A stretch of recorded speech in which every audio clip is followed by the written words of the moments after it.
Welcome friends. हम पढ़ने वाले हैं सॉरी एग्रीकल्चर। क्या पढ़ने वाले हैं?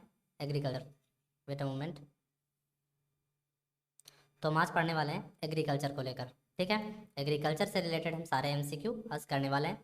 ठीक है, और ये इससे पहले हमने रिवर भी करा दिए हैं। ठीक है, बहुत सारे एमसीक्यू कराए हुए हैं, जैसे कि रिवर मैंने करा दिए हैं और रॉक्स भी करवा दिए हैं। ठीक है और सैलिनिटी एंड टेम्परेचर भी करवा दिया है। ठीक है, तो ऐसे ही आप वीडियोस को और भी मतलब कि इंटरेस्टिंग बनाते हैं और इसी प्रकार की वीडियो को लाकर, ठीक है, जिससे आपको थोड़ा सा रुचि बढ़ सके। और पहली चीज़ हम टॉपिक वाइज कराते हैं। टॉपिक वाइज से क्या होगा कि आप टॉपिक वाइज करने के बाद मॉक टेस्ट देने में आपको ही मतलब कि आसानी होगी और आपको कोई प्रॉब्लम भी नहीं क्रिएट करेगी। इसीलिए हम अपनी क्लास को बिना टाइम वेस्ट किए हुए शुरू करेंगे। ठीक है, और अगर आप इस चैनल पर नए हैं तो पहले चैनल को सब्सक्राइब कर लें और शेयर कर दें और बेल आइकन को प्रेस कर दें ताकि आपको लेटेस्ट वीडियो की नोटिफिकेशन मिलती रहे। ठीक है, तो हमारा अगला सवाल है, पहला सवाल है सॉरी, निम्नलिखित में से कौन सा एक फसल का प्रकार है? तो जायद है, खरीफ है, रबी है। तो इनमें से तीनों ही ये प्रकार हैं, यानी कि ऑप्शन डी हमारा करेक्ट हो जाएगा। यानी कि रबी, खरीफ और जायद ये तीनों ही फसल के एक प्रकार हैं। ठीक है, तो जाहिर सी बात ऑप्शन हमारा डी करेक्ट होगा। चलते हैं अगले ऑप्शन की तरफ, अगले क्वेश्चन की तरफ। मतलब रवि की फसल किस महीने में बोई जाती है? अब आपसे पूछा है रवि की फसल किस महीने में बोई जाती है, तो रवि की फसल जो बोई जाती है अक्टूबर से नवंबर के महीने में बोई जाती है। अक्टूबर से नवंबर के में मतलब कि अक्टूबर से नवंबर का मतलब होता है अक्टूबर या नवंबर, इसके बीच में बोई जाएगी, या अक्टूबर से जस्ट थोड़ा पहले या नवंबर के जस्ट थोड़ा बाद, मतलब कि इसी रेंज में रहने वाली है ये। ठीक है, तो रवि की फसल अक्टूबर से नवंबर महीने में बोई जाती है। ठीक है, और काटी कब जाएगी अगर आपसे पूछ दे तो काटी मार्च और अप्रैल में जाती है। समझ रहे हो कि नहीं? काटी कब जाएगी? मार्च और अप्रैल में। इसमें होती है जाकर कटाई। ठीक है, और ये अक्टूबर से नवंबर महीने में होती है बुआई। ठीक, आई होप आपको ये चीज़ें समझ में आ रही हो। ठीक है, तो ऑप्शन आपका ए करेक्ट होगा। चलते हैं अगले सवाल की तरफ। खरीफ की फसल किस महीने में बोई जाती है? तो खरीफ जो होता है ये कब बोई जाती है? ये जून से जुलाई के महीने के करीब बोई जाती है। कब? जून से जुलाई महीने में बोई जाती है और अक्टूबर से नवंबर में ये काटी जाती है। मतलब बुआई किस महीने में होगी? इस महीने में, जून से जुलाई। जून से जुलाई महीने में खरीफ की बुआई होगी, अक्टूबर से नवंबर महीने में इसकी कटाई होगी। ठीक है, चलते हैं अगले सवाल की तरफ। तो ऑप्शन हमारा जो करेक्ट होगा ऑप्शन सी करेक्ट होता। आपसे यहाँ पर बुआई पूछी है ना जाकर, इसलिए। चलते हैं अगले सवाल की तरफ। जायद की फसल किस महीने में बोई जाती है? तो जायद की जो फसल बोई जाती है वो मार्च महीने में तो बोई जाती है, यानी कि ऑप्शन हमारा बी आंसर हो गया। लेकिन अगर आपसे कटाई पूछ लेता तो कटाई जो जब भी की जाएगी वो की जाएगी जून के महीने में। कब की जाएगी? जून के महीने में। चलते हैं अगले सवाल की तरफ। रवि की फसल किस महीने में काटी जाती है? तो रवि की फसल जो काटी जाती है मैंने अभी जस्ट थोड़ी देर पहले बताया था, मार्च से अप्रैल में, यानी कि ऑप्शन बी हमारा करेक्ट होगा। ठीक है, चलते हैं। और बुआई कब की जाती है? अक्टूबर से नवंबर में। ठीक है, तो ऑप्शन आपका जानते हुए जाकर बी करेक्ट हो गया, इसमें कोई प्रॉब्लम नहीं होने वाली है। चलते हैं अगले सवाल की तरफ। खरीफ की फसल किस महीने में काटी जाती है? तो अक्टूबर से नवंबर के बीच में काटी जाती है, यानी कि आपका ऑप्शन ए करेक्ट हो जाएगा। चलते हैं अगले सवाल की तरफ। जायद की फसल किस महीने में काटी जाती है? तो मैं बता चुका हूँ जाकर, जायद की फसल जून महीने में काटी जाती है, यानी कि ऑप्शन सी आपका करेक्ट हो जाएगा। ठीक है, चलते हैं अगले सवाल की तरफ। देखो मैंने हर प्रकार के क्वेश्चन कवर किए हैं, तो जाहिर सी बात आपको कोई प्रॉब्लम नहीं होगी। मैंने टाइप वाइज लिए हैं जिससे आपको भी कोई प्रॉब्लम ना फेस करनी पड़े। ठीक है, तो जाहिर सी बात आपको सब्सक्राइब कर लेना चाहिए और बेल आइकन को प्रेस कर लेना चाहिए। ठीक है, चलते हैं अगले सवाल की तरफ। निम्नलिखित में से कौन एक रवि की फसल का प्रकार नहीं है? तो रवि की फसल में जो इसमें से कौन सा एक प्रकार नहीं है? देखो, गेहूं होता है, जौ होता है, तो बिल्कुल होता है। आलू चना होता है, बिल्कुल होता है। सरसों मटर होता है, बिल्कुल होता है। कपास इसका एक प्रकार नहीं है। यानी कि मैं अगर कहना चाहूँ तो ऑप्शन कौन सा करेक्ट हो जाएगा? ऑप्शन डी हमारा करेक्ट हो जाएगा। यानी गेहूं भी होता है, जौ भी होता है, आलू भी होता है, चना भी होता है, सरसों भी होती है, मटर भी होती है। गेहूं, जौ, चना, आलू, दाल, आलू, सरसों, मटर, यानी ये सब किसके प्रकार हैं? ये रवि की फसल के प्रकार हैं। ठीक है, चलते हैं हम अब अगले क्वेश्चन की ओर। इनमें से कौन सा एक खरीफ की फसल का प्रकार है? खरीफ की फसल का प्रकार है? नहीं है। इनमें से कौन सा है खरीफ की फसल का प्रकार? नहीं है। देखो मैंने कहा था जाकर आलू मटर, यही बस ऑप्शन डी हमारा नहीं होगा। इस क्योंकि आलू मटर जो होती है जाकर, मैंने अभी थोड़ी देर पहले बताया था, गेहूं हो जाता है, जौ हो जाता है, मटर हो जाता है, आलू हो जाता है, चना हो जाता है। ठीक है, सरसों हो जाती है, ये सब रबी की फसल के प्रकार थे ये वाले, ठीक है। और आपसे पूछा है जाकर खरीफ की फसल का जो प्रकार नहीं है, तो आलू मटर तो नहीं हो सकते, यानी कि बाकी इसमें सभी होंगे, क्योंकि रिमेन तो मैं कह ही नहीं सकता।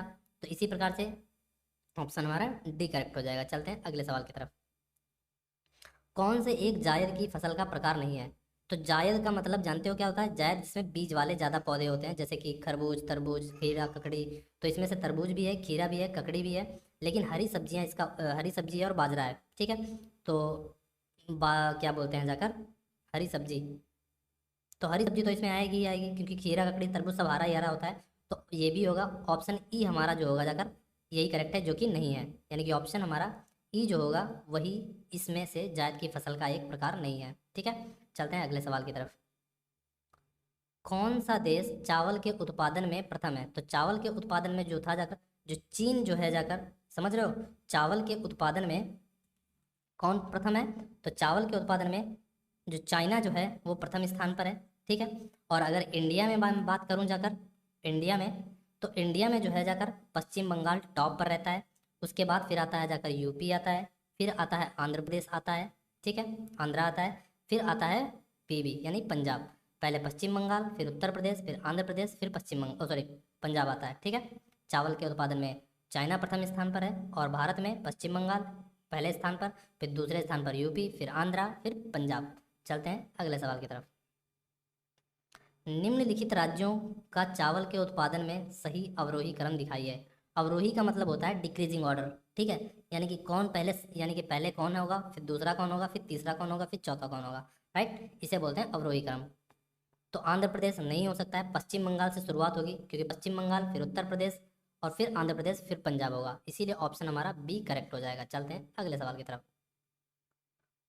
विश्व में गेहूं के उत्पादन में कौन प्रथम स्थान पर है? तो गेहूं के उत्पादन में भी चाइना प्रथम स्थान पर है, चाइना ही प्रथम स्थान पर है। और अगर इंडिया में बात करें तो यूपी पहले स्थान पर आता है, फिर पंजाब आता है, फिर एमपी आता है, फिर हरियाणा आता है। समझ रहे हैं कि नहीं? यानी कि हरियाणा, यूपी, पंजाब, मध्य प्रदेश, हरियाणा, ये जो है जाकर, यानी कि इंडिया में यूपी पहले स्थान पर आता है, फिर पंजाब आता है, फिर मध्य प्रदेश आता है, फिर हरियाणा आता है, राइट। तो आई होप इसका आंसर आपको समझ में आ गया होगा कि वर्ल्ड में कौन उत्पादन करता है? चाइना। और अगर अभी कभी आपसे पूछे कि इंडिया में कौन करता है, तो उत्तर प्रदेश। चलते हैं अगले सवाल की तरफ। निम्नलिखित राज्यों का गेहूं के उत्पादन में सही अवरोही क्रम दिखाएं। तो यानी कि पहले मैंने बताया था यूपी आता है, फिर क्या बोलते हैं, पंजाब आता है, फिर मध्य प्रदेश आता है, फिर आता है हरियाणा। समझ रहे हो कि नहीं? ये मैं बता चुका हूँ। तो इसीलिए आपका ऑप्शन जो होगा करेक्ट, वो ऑप्शन ए करेक्ट हो जाएगा। चलते हैं अगले सवाल की तरफ। भारत में प्रति हेक्टेयर सबसे ज़्यादा उत्पादन कौन करता है? किस चीज़ का बे? अच्छा अच्छा अच्छा, ठीक है। यहाँ पर पता क्या होना चाहिए, भारत में गेहूं का उत्पादन प्रति हेक्टेयर सबसे ज़्यादा कौन करता है? तो जाहिर सी बात है जाकर पंजाब करेगा। अगर प्रति हेक्टेयर पूछते तब आपका आंसर होगा पंजाब। गेहूं का जो उत्पादन होता है प्रति हेक्टेयर के हिसाब से पंजाब करेगा, ठीक है। ऑप्शन आपका बी करेक्ट हो जाएगा। चलते हैं अगले सवाल की तरफ। हरित क्रांति शब्द दिया गया था, तो हरित क्रांति का जो शब्द जो था जाकर, उसको विलियम गॉड ने दिया था। किसने दिया था? विलियम गॉड ने दिया था। चलते हैं अगले सवाल की तरफ। हरित क्रांति शुरुआत शुरू की गई थी, देखो हरित क्रांति की जो शुरुआत हुई थी ना, वो लगभग 1960 में की गई थी, ठीक है। और किसने की थी? तो नॉर्मन ई बोरलॉन्ग ने की थी, नॉर्मन ई बोरलॉन्ग ने की थी। ऑप्शन आपका बी करेक्ट हो जाएगा। चलते हैं अगले सवाल की तरफ। हरित क्रांति भारत में किसने शुरू की थी? हरित क्रांति भारत में किसने शुरू की थी? तो भारत में अगर आपसे पूछे तो आपको बताना पड़ेगा MS स्वामीनाथन। किसने की थी भारत में? MS स्वामीनाथन ने। चलते हैं अगले सवाल की तरफ।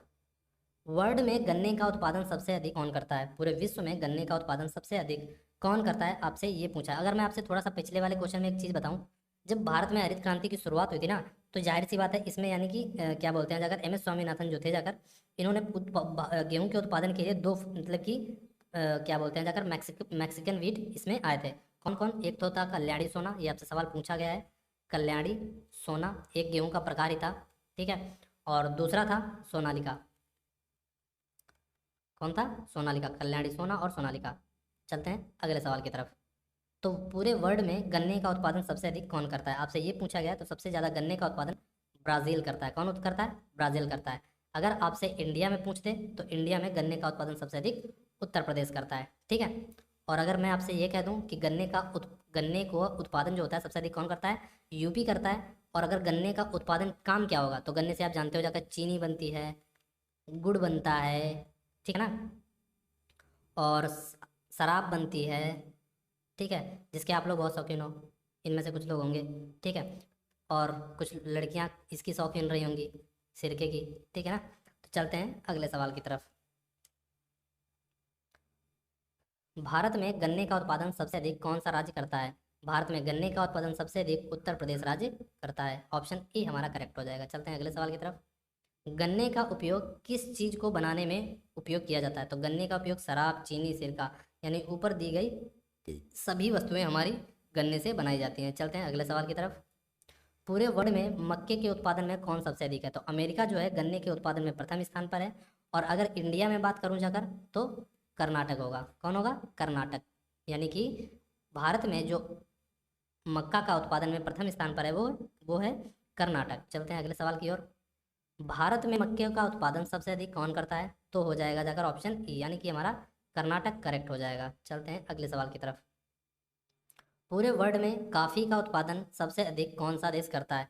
तो कॉफ़ी जो होती है सबसे अधिक ब्राज़ील में होती है। समझ रहे हो? कॉफ़ी का जो सबसे अधिक उत्पादन कौन सा देश करता है? ब्राज़ील करता है, ठीक है। और अगर यही पूछ लेता कि इंडिया में कौन करता है, देखो, और मैं बताऊँ एक बात बोलूँ, जहाँ सबसे ज़्यादा अधिक कॉफ़ी का उत्पादन होगा उसको हम बोलते हैं जाकर फजेंडा बोलते हैं। क्या बोलते हैं? फजेंडा। फजेंडा बोलते हैं। क्या बोलते हैं? उसको हम फजेंडा बोलते हैं, ठीक है। कॉफ़ी का सबसे हाईएस्ट प्रोडक्शन इस बोला जाता है फजेंडा। इंग्लिश समझ में आ रही है? मैं इसको फिर लिख देता हूँ। FAZENDA, उसको बोलते हैं फजेंडा, ठीक है। और अगर इंडिया में सबसे ज़्यादा पूछ दे आपसे, तो कर्नाटक हो जाता है, फिर केरल हो जाता है, ठीक है। यहाँ पर केटी लिख लीजिए, कर्नाटक, केटी, और यहाँ पर लिखिए केरल। कर्नाटक, केरल, और उसके बाद आता है तमिलनाडु, ठीक है। तो कर्नाटक, केरल, तमिलनाडु कॉफ़ी के उत्पादन में सबसे ज़्यादा उत्पादन, पहले पर कर्नाटक, फिर केरल, और फिर तमिलनाडु, ठीक है। और वर्ल्ड में ब्राज़ील। ऑप्शन आपका बी करेक्ट है। चलते हैं अगले सवाल की तरफ। भारत में कॉफ़ी के उत्पादन करने वाले राज्यों का अवरोही क्रम लिखिए। अवरोही का मतलब घटते क्रम में। तो कर्नाटक, केरल, तमिलनाडु आपका आंसर करेक्ट हो जाएगा। ऑप्शन ए हमारा करेक्ट है। चलते हैं अगले सवाल की तरफ। वर्ल्ड में चाय का उत्पादन सबसे अधिक कौन सा देश करता है? तो चाय का उत्पादन सबसे अधिक चीन करता है, ये बात आपको पता होनी चाहिए। और अगर इंडिया में बात करूँ तो सबसे टॉप पर रहता है जाकर असम, फिर उसके बाद आता है दार्जिलिंग। दार्जिलिंग कहाँ है? पश्चिम बंगाल में दार्जिलिंग आता है, ठीक है। फिर उसके बाद केरला आता है, ठीक है। तो असम, दार्जिलिंग और केरला, ये इंडिया में, यानी कि टॉप पर असम है, उसके बाद दार्जिलिंग और केरला है, ठीक है। और फिर वर्ल्ड में चाइना चाय के उत्पादन में प्रथम स्थान पर है। चलते हैं अगले सवाल की तरफ। भारत में रबड़ की खेती के उत्पादन करने वाले राज्यों को अवरोही क्रम में लिखें। भारत में रबड़ की खेती के उत्पादन करने वाले राज्यों को अवरोही क्रम में लिखें। तो रबड़ का जो सबसे अधिक उत्पादन करता है वो थाईलैंड करता है, पूरे वर्ल्ड में अगर बात करें। लेकिन अगर वही मैं कहूँ इंडिया में जो सबसे अधिक उत्पादन करेगा वो केरल, कर्नाटक और तमिलनाडु है। केरल, कर्नाटक और तमिलनाडु। कौन है? केरल, कर्नाटक, तमिलनाडु, ठीक है। केकेटी याद रख सकते हैं जाकर। भारत में जो रबड़ की खेती के उत्पादन में केरल, कर्नाटक, तमिलनाडु है, ठीक है। चलते हैं अगले सवाल की तरफ। पूरे वर्ल्ड में रबड़ का उत्पादन सबसे अधिक कौन करता है? तो ऑप्शन होगा ए हमारा थाईलैंड होगा। चलते हैं अगले सवाल की तरफ। भारत में चाय के उत्पादन में राज्यों का अवरोही क्रम लिखिए। तो चाय सबसे ज़्यादा मैं बता चुका हूँ, पहले असम में होती है, फिर दार्जिलिंग में होती है, और फिर उसके बाद केरल आता है, ठीक है, केरला। तो असम, दार्जिलिंग, केरला, ऑप्शन बी हमारा करेक्ट हो जाएगा। चलते हैं अगले सवाल की तरफ। बाजरा के उत्पादन में कौन सा देश प्रथम स्थान पर है? तो बाजरा के उत्पादन यानी कि मीरट, इसमें भारत हमारा प्रथम स्थान पर है। ये 2023 की बात है, ठीक है। इसमें इंडिया की रैंक प्रथम स्थान पर आ गई है। और अगर स्टेट पूछ दे कौन सबसे अधिक उत्पादन करता है, तो ऑप्शन होगा राजस्थान। कौन सा होगा? राजस्थान, ठीक है। चलते हैं अगले सवाल की तरफ। बाजरा के उत्पादन में भारत में कौन सा राज्य प्रथम स्थान पर है? तो ऑप्शन बी हमारा करेक्ट होगा, राजस्थान। भारत में आलू के उत्पादन में कौन सा राज्य प्रथम स्थान पर है? तो आलू तो एक ही उत्पादन करता है भारत में, सबसे अधिक उत्तर प्रदेश। चलते हैं अगले सवाल की तरफ।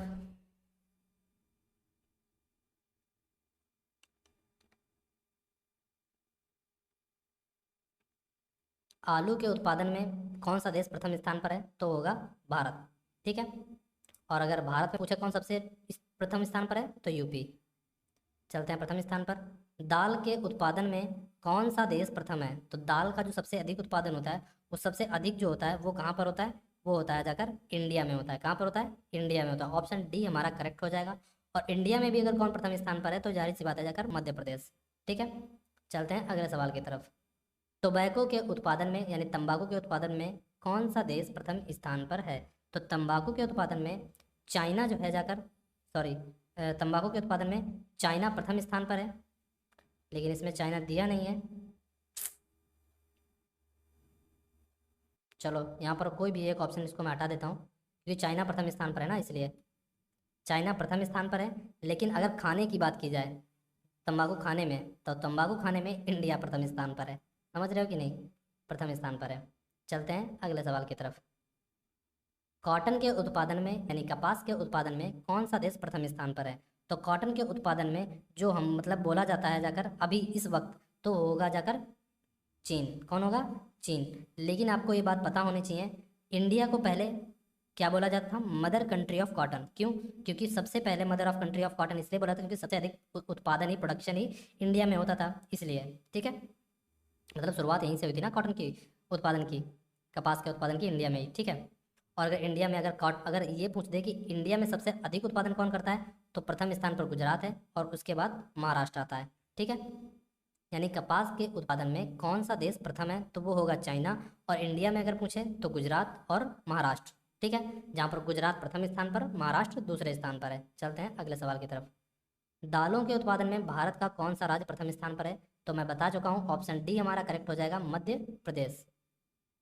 और अगर पूरे वर्ल्ड में पूछ लेता है तो मैं बता चुका हूँ जाकर कि दालों का सबसे अधिक उत्पादन इंडिया में ही होता है, दालों का भी और मिलेट का भी यानी बाजरे का भी। नेक्स्ट हमारा क्वेश्चन है, कपास के उत्पादन से संबंधित कौन सा विकल्प सही है? तो कपास का उत्पादन सबसे पहले भारत में शुरू हुआ था, बिल्कुल सही बात है। कपास के उत्पादन में गुजरात प्रथम स्थान पर है, ये भी सही है। महाराष्ट्र कपास के उत्पादन में द्वितीय स्थान पर है, ये भी सही है। यानी कि ऑप्शन हमारा जो करेक्ट होगा ऑप्शन डी करेक्ट हो जाएगा, यानी कि सभी विकल्प सही हैं। कौन सा देश पीनट, क्या? पीनट के उत्पादन में प्रथम स्थान पर है, यानी कि मूंगफली का जो सबसे अधिक उत्पादन करता है वो है चाइना। कौन है? चाइना। और अगर भारत में कहे तो भारत में है गुजरात। कौन सा है? गुजरात। चलते हैं अगले सवाल की तरफ। भारत में मूंगफली के उत्पादन में कौन सा राज्य प्रथम स्थान पर है? तो मैं बता चुका हूँ जाकर, गुजरात प्रथम स्थान पर है, यानी कि ऑप्शन ए हमारा करेक्ट हो जाएगा। चलते हैं अगले सवाल की तरफ। इनमें से कौन सा देश जूट के उत्पादन में प्रथम स्थान पर है? तो जूट जो सबसे अधिक उत्पादन होती है वो सबसे अधिक, मतलब कि पूरे वर्ल्ड में अगर बात करें तो भारत है जूट के उत्पादन में। और अगर भारत में भी पूछ ले तो पश्चिम बंगाल प्रथम स्थान पर है।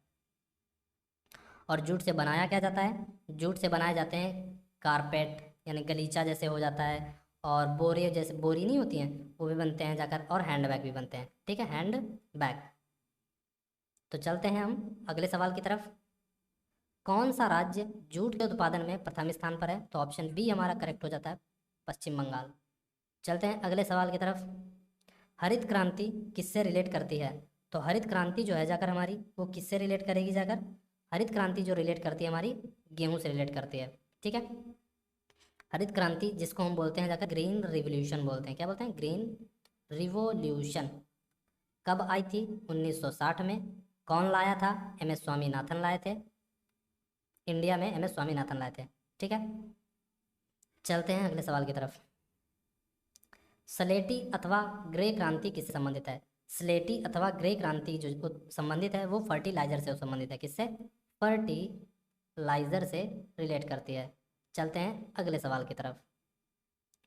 पीली क्रांति किससे संबंधित है? तो पीला क्या होता है जाकर? पीला भाई तेल होता है, तो तेल का यानी कि तैली बीज अथवा सरसों। ऑप्शन हमारा ए करेक्ट हो जाएगा, यानी कि ऑयल सीड्स एंड मस्टर्ड। चलते हैं अगले सवाल की तरफ। सुनहरी क्या होते हैं? सुनहरे फल होते हैं। तो एक सुनहरा फल किससे रिलेट करेगा? फल और शहद से रिलेट करेगा। सुनहरा भाई फल ही होता है ना, इसीलिए ऑप्शन सी हमारा करेक्ट हो जाएगा। काली क्रांति किससे रिलेट करती है? तो काला क्या होता है? काला पेट्रोल होता है, इसीलिए ब्लैक रिवोल्यूशन बोला जाता है। इसको क्या बोला जाता है? Black revolution. ब्लैक रिवोल्यूशन यानी कि काली क्रांति किससे रिलेट करती है? पेट्रोलियम से रिलेट करती है। चलते हैं अगले सवाल की तरफ। सफ़ेद क्रांति किससे रिलेट करती है? जिसको हम बोलते हैं जाकर व्हाइट रिवोल्यूशन बोलते हैं।